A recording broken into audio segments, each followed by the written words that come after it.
How's it going, guys? Sorry about the hiatus, but we're back. So let's get right into today's tutorial, which is going to be, for what you just saw, the neck and anchor arm turn that you can do as many as you want. So this is a very common element in traditional Meteor hammer and rope dart play, and we'll go over just the basics of how to do it, as well as one of my favorite combinations and sequences that use it. So let's get right into it. The first thing that I'm going to show is just like at the beginning of this video. We're just going to do a dragon wrap, neck wrap right into it, which is going to look like this.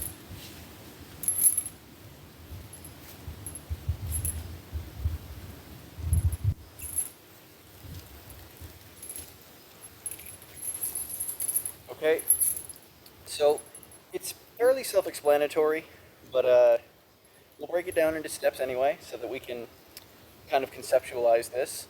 So the first thing is pretty simple, obviously a dragon wrap, and then rather than catching it as with the anchor hand as we normally would for a dragon wrap, we're going to let it continue to wrap around the neck the same direction, so that we have a dragon wrap and a neck wrap here continuing in one wrap. So here's what that looks like. We'll slow-mo it.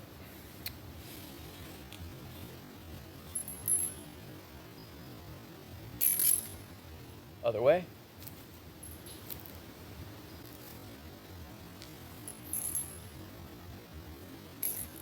Okay, and then as it is doing that second neck wrap, we're going to do this neck turn, which will be one of your prerequisites. It is different than a regular neck turn where we turn into it. In this case, we're going to be turning with it, just like that. So that basic neck turn variation will be one of the prerequisites that we need here.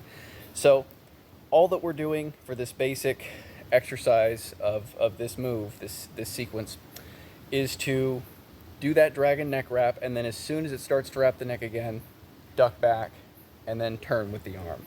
So let's take a look at that. So we're doing that second neck wrap, turn, arm, neck, turn, arm, neck, turn. All right, so let's slow-mo that, and I will face this way.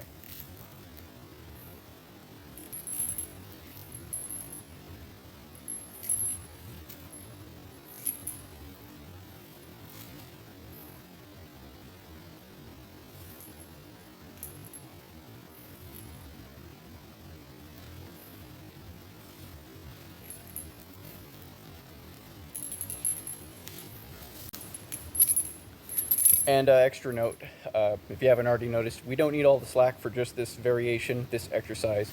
So be withholding some of the slack. You only need so much of it to do a dragon wrap and a neck wrap. So if you try to use all the slack, it'll definitely be too long and hit the ground and stuff. So once we can do that, we can now throw it into other combinations. So one of my very favorite combinations to do is from the Dark Scorpion, because the anti-wrap, if you will, for the Dark Scorpion is our dragon, making this an empty knot. So let's build on that. We do this Dark Scorpion. Now we just do the same thing we just did. And notice that I have passed the slack over to my lead hand, and we can release at any time and either direction. So that is a big time staple in my game, and we could build on that still. I'll do another one of my signatures here with the Dark Scorpion Sunrise. Straight into neck, elbow, or not elbow, but armpit.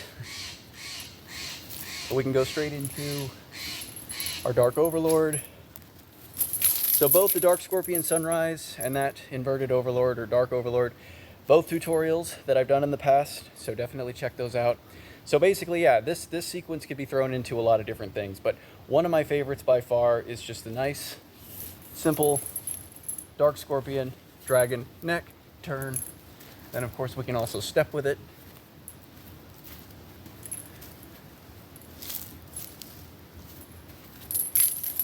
So many possibilities for the infinite neck and anchor armpit turn. It's definitely a staple in traditional play, so it's definitely one of those things that's essential to kind of get down and understand.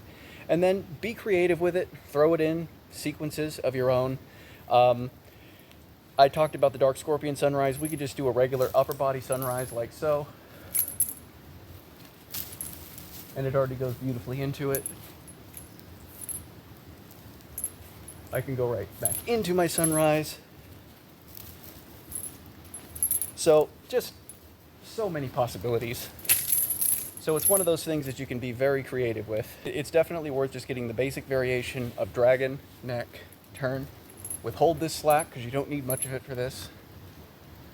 And I like to just, for the basic thing, let it complete itself naturally as a dark dragon or just a regular dragon necklace and throw it out.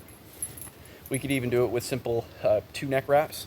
1, 2, same thing. It's just around the neck. So yeah, this is even done with chain whips too. Most GPN 9-section chain whips are long enough to do that combination. So this is a very traditional element in pretty much universal Chinese soft weapons when it comes to this family of stuff. So definitely play with it. Have fun with it. Make it your own. And that's it. I'm back making videos again, so stay tuned for more content coming soon. And I'll see you guys in the next video. Bye-bye. How's it going, guys? And we are back again. Sorry for the wait. Let's jump right into today's tutorial, which will introduce you to a pretty advanced sequence of